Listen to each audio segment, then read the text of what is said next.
Continuamos analizando el ámbito político de nuestro país y está con nosotros Rodrigo Gómez de la Torre. Él es analista agropecuario, ganadero y político. Gracias por acompañarnos. Importante conocer, desde ahora que se conoció de que Daniel Noboa, quien ha estado bastante inmiscuido en el mundo de la comercialización, del agro incluso a través de sus bananeras, ¿qué expectativas hay desde el sector agrícola ante esta administración? Bienvenido, excelente tarde. Muy buenas tardes. Pues realmente creo que debemos ir entendiendo que los gobiernos deben ser facilitadores y no solamente ser los que nos solucionen la vida. Creo que por ahí va a comenzar. El hecho que la familia Noboa venga de una estructura bananera nos da una claridad de que son empresarios que han podido salir adelante y han tenido mucho éxito. Desde el abuelo, el padre, la tía y sucesivamente. Creo que tenemos que ir construyendo país y esa construcción de país no va a venir desde el gobierno de arriba hacia abajo. La construcción país va a comenzar con la recuperación de lo que se denomina el tejido social, reconciliándonos entre ciudadanos del barrio, de la parroquia, del cantón, de la ciudad, para ir rearmándonos como ciudadanos hacia lo que se venga en el futuro. En todo caso, importante hablar de estas expectativas que hay entre el sector agropecuario, la condonación de deudas, los créditos y la migración también del campesino a la ciudad, que es algo que poco a poco se va viendo en la actualidad. Creo que hay varios temas. Creo que la condonación de deudas es compleja, es un pedido histórico del sector agrícola y curiosamente la condonación es algo que se ha ido reduciendo en el tiempo. Inicialmente, hace par de décadas atrás, se condonaba capital, descapitalizando al Banco Nacional de Fomento en su momento. Actualmente lo que se ha condonado en los últimos procesos está más del rubro de lo que es multas de intereses.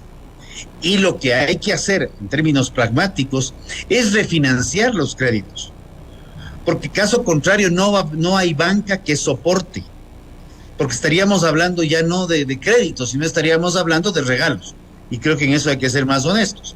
Si yo te voy a dar un crédito de 5,000, 10,000, 15,000 dólares para que en 2 años o 3 años me digas hay que condonar el 100% del crédito y no lo vas a pagar, pues esa plata tiene que salir de alguna parte, no podemos sostenerla.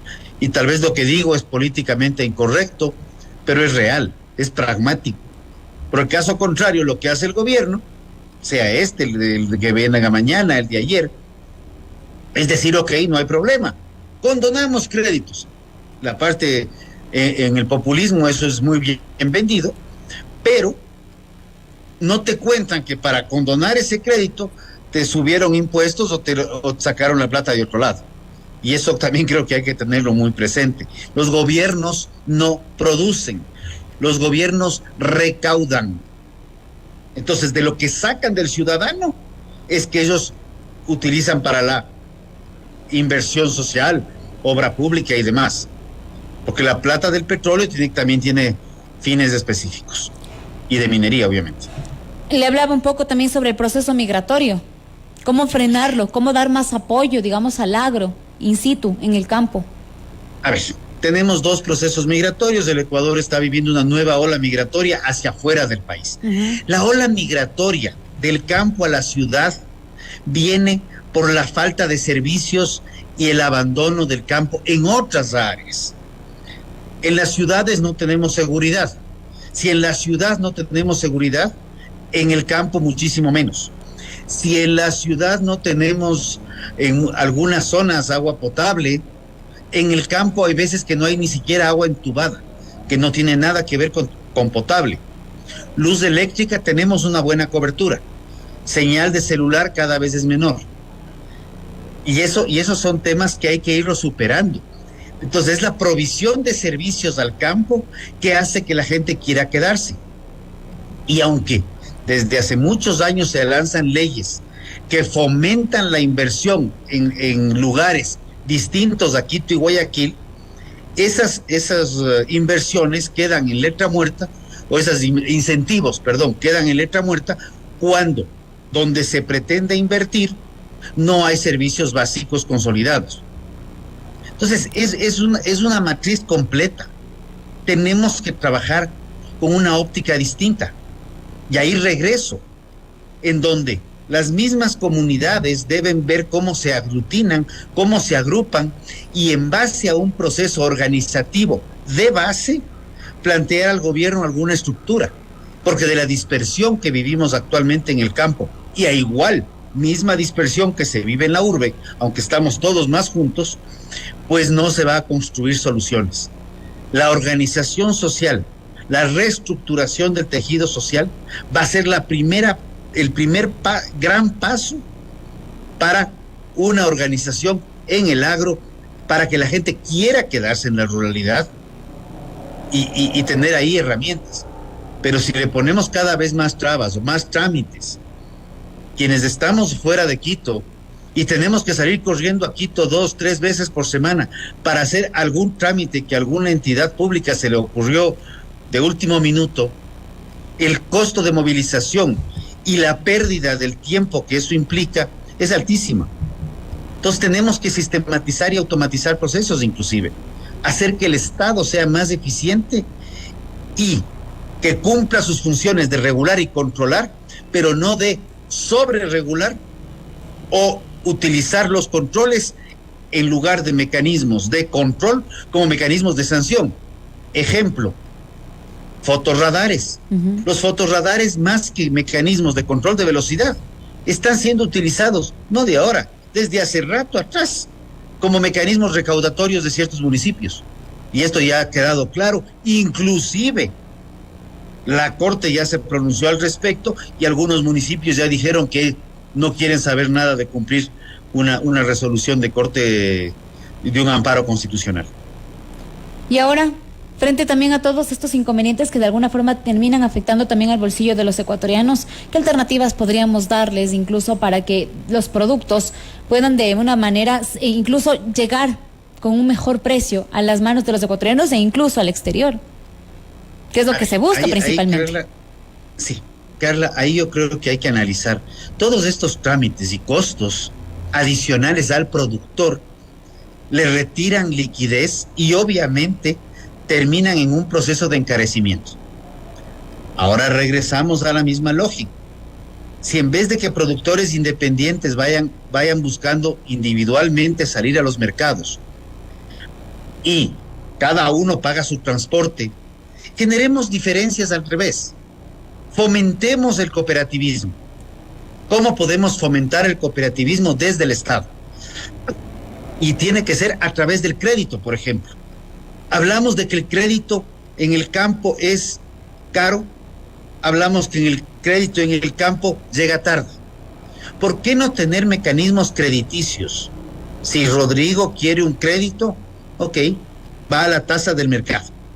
Pero si Rodrigo en su zona se pone de acuerdo con 15 productores más, solo 15, no pido mucho, solo 15, y se hace un proyecto de mediano plazo para hacer la producción de leche, de papa, de cebolla, de limón, y esta producción va a ser empaquetada o va a ser industrializada o va a ser transformada de alguna forma, le damos primeramente un mayor valor agregado. Solamente el hecho de que esté empaquetado y tenga una marca ya es un valor agregado, porque ya le da fidelidad hacia el consumidor y también es una responsabilidad de los productores. Con eso poder llegar a los mercados, en vez de que los 15 cada uno vaya por su cuenta, todos se juntan para motivarse y tener un transporte y poder vender, creando economías de escala. Pero como ya son 15, la banca también tiene menos riesgo. Entonces, en vez de hablar de la tasa de mercado, ya se puede hablar de tasas preferenciales del 3, del 2, del 4%, pero no al productor, sino al grupo de productores, porque tienen un proyecto de mediano plazo. Entonces, a través del crédito comenzamos a fomentar cooperativismo, comenzamos a fomentar desarrollo rural y comenzamos a generar valor agregado en los productos del campo. Y le voy a dar un ejemplo que venía justamente haciendo números hace unos minutos. Por el año 2012, la pitahaya era un producto poco conocido y realmente se exportaba de manera extremadamente marginal. Algo de Pedro Vicente, algo de Palora, por ahí. Las condiciones propias de la pitahaya de Palora han hecho que esta pitahaya haya incrementado su producción y es uno de los grandes productos de exportación y de mayor crecimiento en los últimos años. ¿Qué hizo eso? Que al final del día hubo un mercado que obligó, llamémoslo así, obligó a los productores a trabajar de manera mancomunada sobre una suerte de estandarización de la producción, porque ya alguien les pedía mayores volúmenes, calidades relativamente estándar, y la pitahaya de Palora ahorita ya está con denominación de origen de geográfico y es apetecida en el mundo entero. Y ahí prácticamente el Estado no se ha metido. Hay que controlar temas de cultivos, tienen licencias para los cultivos, pero ha crecido de manera importante, mejorando las condiciones de vida de toda la comunidad, no solamente del productor, sino también de toda la cadena agroproductiva en torno a la pitahaya y toda la cadena de exportación.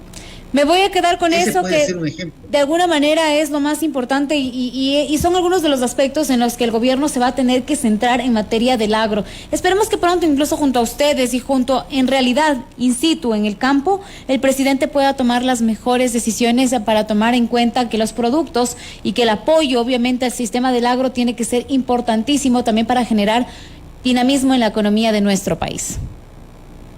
Así es. Tiene que haber un apoyo, pero tiene que ser un apoyo responsable. ¿A qué me refiero? No es un tema de regalar dádivas, no es un tema de regalar créditos subsidiados que luego nos los cobran a través de impuestos, no es un tema de regalar insumos, es un tema de ser, como se dice, ser un buen padre, darle herramientas, educación a los ciudadanos para que puedan crecer y prosperar. No es el tema de tú creces en tanto y en cuanto yo te doy haciendo la mitad del trabajo, porque eso no es crecimiento. Eso lo que sucede es que el momento que el Estado se retira, el ciudadano se queda sin piso. Entonces, ahí es donde tenemos que ir trabajando y de manera importante, en educación, en formación, y no por botarle flores al exministro Prado, pero creo que el ejemplo que ha dado con los clústeres productivos. ¿Qué es lo que hace el clúster? El clúster como gobierno hace de facilitador para que los distintos eslabones de la cadena productiva se junten a dialogar y se les dan herramientas más de tipo administrativo. Prácticamente no existen apoyos económicos. Cuando hay un proyecto interno que cumple un sinnúmero de requisitos, el apoyo puede llegar $50, $60,000. Sin embargo, están abriéndose mercados para algunos productos en la Unión Europea. ¿Y qué es lo que se hizo? Simplemente se sentó a los actores a conversar mirando un objetivo común. De Rodrigo, pronto no el objetivo de cambiar el país, pero sí un objetivo común que los unía para beneficio de todos. me quedo con eso, Rodrigo, agradeciéndole muchísimo por estar junto a nosotros. Espero tenerlo en una próxima conversación cuando ya se conozca de alguna manera cuál es el ministro que tomará por delante todas estas acciones y las primeras reuniones que mantendrá el presidente de la República en esta materia. Gracias por acompañarnos. A ustedes, muchas gracias. Muy amable, gracias por estar junto a nosotros. 14:40. Vamos a cambiar completamente de tema. Vamos a respirar porque creo que el día de ayer fueron varios los ecuatorianos que terminaron viendo el partido de Ecuador versus Colombia, yo diría hasta como con un poquito de molestia. Y no por el resultado, sino porque en realidad mucho se criticaba al técnico. Veía yo varios memes a través de las redes sociales en donde decían, se busca técnico para la selección ecuatoriana. Katy, ¿cómo estás? Tú eres la experta en este tema. ¿Cómo lo viste tú? ¿Qué tal, Carlita? Buenas tardes, muy buenas tardes a toda la amable audiencia de Sonorama. Bueno, hablando un poco del partido de ayer, un empate agónico, entre comillas, para Ecuador. Hay mucho que resaltar y poco que, quizás criticar a la selección de Colombia. ¿Por qué? Porque Colombia hizo su trabajo. Yo ayer precisamente les decía, quizás sí puede llegar a ser un empate y finalmente se terminó dando un 0-0, que es el único marcador que termina de esta manera en esta cuarta fecha de eliminatorias. Hay que destacar otra situación también que tiene Ecuador. Las variantes variantes que comenzó a hacer el profesor Félix Sánchez Vaz terminan mermándole al cuadro ecuatoriano, y de hecho por aquello fue la molestia de varios hinchas que comenzaron a decir: se busca técnico, ¿qué pasó con el técnico? No se entendía el mecanismo de juego que hoy pretendía tener la selección desde el arco, que volvió a repetir a Moisés Ramírez, y pues también en ofensiva lo puso a la variante a Kevin Rodríguez, estuvo Kendry Páez, estuvo el mismo Ener Valencia, que poco o nada logró hacer, goles anulados para la tricolor, goles anulados también para la selección cafetera, y creo que esto es más bien hay que poner las barbas en remojo para el Español y tratar de pensar en lo que se viene ya para noviembre. Se viene una fecha también para noviembre y creo que allí Ecuador deberá mejorar, sobre todo en ofensiva, y también quedarse en la defensa aguantando un poco al rival, pero sí siendo superior en la marca. Bueno, también rápidamente algunos de los resultados de ayer. Resultado sorpresivo: Venezuela le ganó 3-0 ante Chile, un Chile que viene, pues quería hacer recambio, no logra este recambio y se queda con lo que tiene. Y pues por su parte Paraguay le ganó 1-0 a Bolivia, un resultado un tanto esperado. Bolivia tampoco es una de las selecciones favoritas en Sudamérica, mientras que Paraguay poco o nada tampoco ha hecho a lo largo de estas eliminatorias.